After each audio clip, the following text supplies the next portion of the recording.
You see it all the time. A middle-aged guy starts hitting the gym harder, maybe buys that classic car he's always wanted, or makes some big changes with his career or relationship. And what's the immediate reaction? Oh, he's having a midlife crisis. It's said like it explains everything, like it's pathetic, predictable, something to be mocked. But what if we've got this whole thing completely wrong? What if what society calls a midlife crisis is actually something far more significant than we're willing to admit? Here's what actually happens for most men. It's not some dramatic 3 a.m. breakdown where you suddenly realize your life is meaningless or completely off track. It's more like a slow buildup. The work that used to challenge you now feels like you're going through the motions. The relationship that once energized you feels more like a well-managed partnership. The daily routine that provided structure starts feeling like a cage. You catch yourself thinking more often, is this really it? Is this what the next 20 years are going to look like? Some guys keep these thoughts completely internal. They keep showing up, keep providing, keep meeting their responsibilities. But underneath, there's this growing sense that something essential is missing. Others eventually hit a point where the internal pressure leads to external change. And sometimes those changes look dramatic from the outside. So let's talk about what's really happening here. Researchers make a distinction between what they call a midlife crisis and a midlife transition. A midlife crisis tends to appear sudden and intense to everyone around the person. It leads to what seem like impulsive, destructive decisions. The guy who appears to blow up his marriage without warning, quits his job on a whim, makes choices that seem to come out of nowhere. But often these sudden changes are the result of years of internal struggle that wasn't communicated or processed well. A midlife transition involves the same underlying psychological process, but it's approached with more self-awareness. The person, at least to some degree, recognizes what they're experiencing and communicates about their internal process rather than letting it build up until it explodes. And here's the thing. Only about 1 in 10 men experience what you call a dramatic midlife crisis. But that doesn't mean the psychological shift only affects that small percentage. Many more men go through some version of midlife questioning and reassessment. They just don't call it a crisis or experience it that way. Some navigate it as a quieter transition. Others might not even recognize it's happening, just feeling vaguely dissatisfied or restless without connecting it to the broader developmental process. Now, there's something important to understand about who's more likely to experience the dramatic crisis version versus the quieter transition. You might think it's the guys who have had obvious struggles throughout their lives, but research suggests something different. Men who are more prone to intense midlife crises are often those who have spent years repressing interpersonal conflict, being emotionally distant and avoiding difficult conversations. In other words, the good guys, the agreeable ones who have been people pleasers, who have kept the peace, who have put everyone else's needs first. When you suppress emotions and avoid conflict for decades, that pressure doesn't just disappear. It builds up. And research shows that suppressed emotions actually become more intense over time, not less. So what felt manageable at 30 can feel explosive at 50. Now, there's something interesting happening in your brain during this period. You know how people at least used to say your brain is basically set after a certain age? That's not true. Your brain continues to rewire itself throughout your life. This is called neuroplasticity, and it means you're actually capable of significant changes at any stage. And during midlife, specific parts of your brain, particularly areas involved in self-reflection and finding meaning, become more active. So when you start asking those bigger questions about your life's direction, your brain is literally primed for that kind of deep thinking. This isn't a breakdown. It's your brain's natural way of pushing you toward greater self-awareness. So when you start feeling that restless questioning about your life's direction, understand that your brain is actually equipped to help you navigate this transition. So what triggers this whole process? It's almost never one thing. It's usually a combination of life changes that force you to think differently about the second half of your life. So some possible examples. Your kids become more independent. They don't need you in the same way anymore, which can leave you wondering what your role is now. Your parents start aging, or pass away.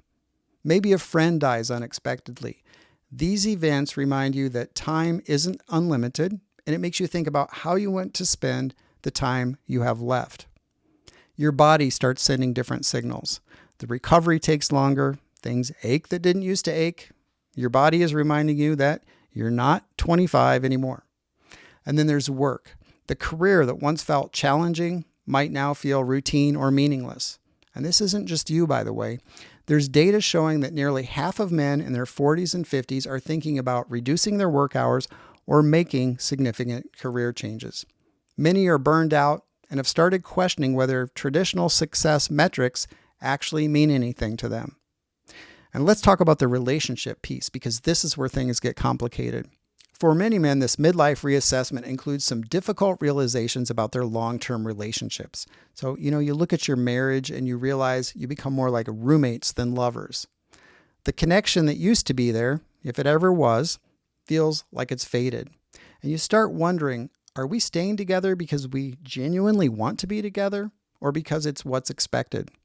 Now, understanding these feelings, of course, doesn't justify dishonest behavior, but it does help explain why some men start questioning relationships that have appeared outwardly stable for years. The thing is, when marriages end after 20 plus years, it's often these kinds of transitions, not necessarily because anyone did anything dramatically wrong, but because people change, and sometimes they change in different directions. And if you like what you're hearing so far, please support the channel by liking the video. It'll help more men to receive this message, and it helps the channel grow. Thank you. Here's where society gets it wrong. The common narrative is that a midlife crisis is about immaturity, a man who can't handle being a responsible adult, trying to recapture his youth. But that's not what's actually happening. What's really going on is a natural psychological development process. Carl Jung wrote about it back in the 1930s. He called it individuation, the process of becoming who you actually are instead of who you think you should be. Jung saw midlife as a natural turning point. The first half of life is about establishing yourself, education, career, family, building your place in the world. The second half is about meaning, figuring out what actually matters to you personally, not just what you think you're supposed to want. This often means questioning choices you made when you were younger and had less self-knowledge. The career path you chose because it seemed practical, the relationship patterns you developed based on limited experience, the lifestyle you built around other people's expectations. Men tend to handle this transition in one of two ways. Some make external changes. They might switch careers, end relationships that aren't working, relocate, take up new interests. These are the guys who might get labeled as having a midlife crisis because their changes are visible. Others keep everything the same on the outside, but manage the psychological shift internally. Same job, same marriage, same routine, but they're asking the same fundamental questions about authenticity and meaning. Neither approach is automatically right or wrong, but there are healthier and less healthy ways to navigate this period. Here's what really concerns me. It's not the men who make changes during this transition who worry me most. It's the men who feel all the same things, the dissatisfaction, the questions about meaning, the sense that their life doesn't quite fit, but who decide it's too late to do anything about it. But there's another group that concerns me even more. These are the men who have spent decades putting everyone else's needs first, the ones who avoided conflict and kept their mouths shut when things bothered them. These men often think they're immune to midlife crises because they've been so stable, so responsible, and they're very good at making things appear fine on the outside, but that doesn't mean there's not a storm brewing. Research shows that men who have repressed interpersonal conflict and have been emotionally distant for years are actually more likely to experience intense midlife disruption. All those suppressed emotions and unmet needs don't disappear, they accumulate. And when that pressure finally reaches a breaking point, the changes can seem sudden and dramatic to everyone around them. The wife who says, "Well, he just changed overnight," usually doesn't have a clue her husband has been quietly suffocating for years. The men who seem to suddenly blow up their lives at 50 often aren't actually sudden at all. They're finally expressing years of accumulated, unprocessed feelings and unmet needs. So if you've been the steady, reliable, never complains type, don't assume that makes you immune to this process. It might actually make you more vulnerable to the dramatic crisis version than the healthier transition approach. As an aside, women go through midlife transitions too, but they experience them differently. Women's struggles tend to focus more on family roles and personal identity, especially around things like menopause or kids leaving home. But here's the key difference. Society generally gives women more permission to talk about these struggles, to seek support, to process their feelings openly with friends or therapists. Men are often expected to just push through it and keep providing, and are often mocked when they try to make needed changes in their lives. Let's be honest. To put it bluntly, we men are not taught how to handle shit like this. Maybe we need to stop thinking about the midlife crisis as something to avoid and start thinking about it as something to navigate thoughtfully. Maybe the men who get mocked for making changes aren't the ones who have failed at being adults. Maybe they're the ones who have succeeded at continuing to grow as adults. The real question isn't whether you'll go through some version of this transition. If you live long enough, you probably will. The question is, what will you do with it? Will you use this as an opportunity to get more honest about what you actually want? To build a life that feels authentic rather than unsatisfying or just acceptable? Or will you dismiss it as something that happens to other people and miss the chance to align your external life with who you've actually become? The midlife transition isn't a character flaw. It's not a failure to handle being a grown-up. It's your psychological development continuing into adulthood. It's your mind's way of asking whether the life you've built actually fits who you are now. And that's a question worth taking seriously, regardless of how uncomfortable it makes everyone else. Now, understanding all this doesn't mean you should blow up your life tomorrow. Of course, it doesn't excuse dishonesty or abandoning responsibilities, but it does mean you can stop feeling ashamed if you're questioning things that used to seem settled. Those questions aren't signs of weakness, immaturity, or selfishness.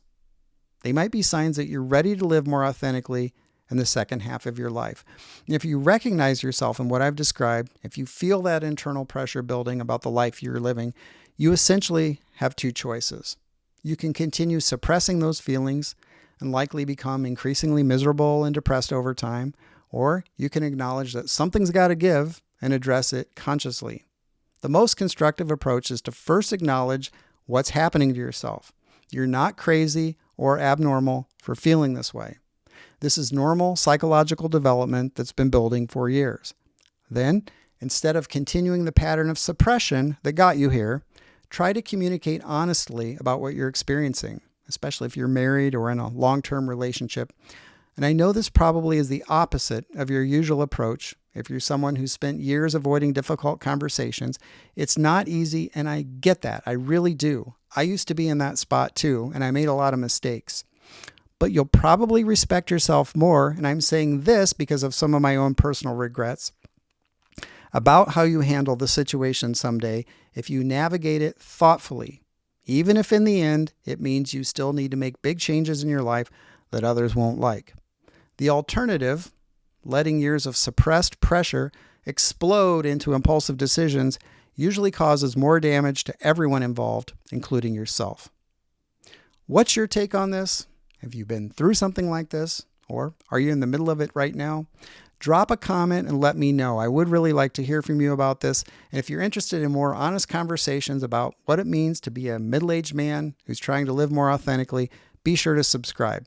I'll see you in the next one. Thanks for watching.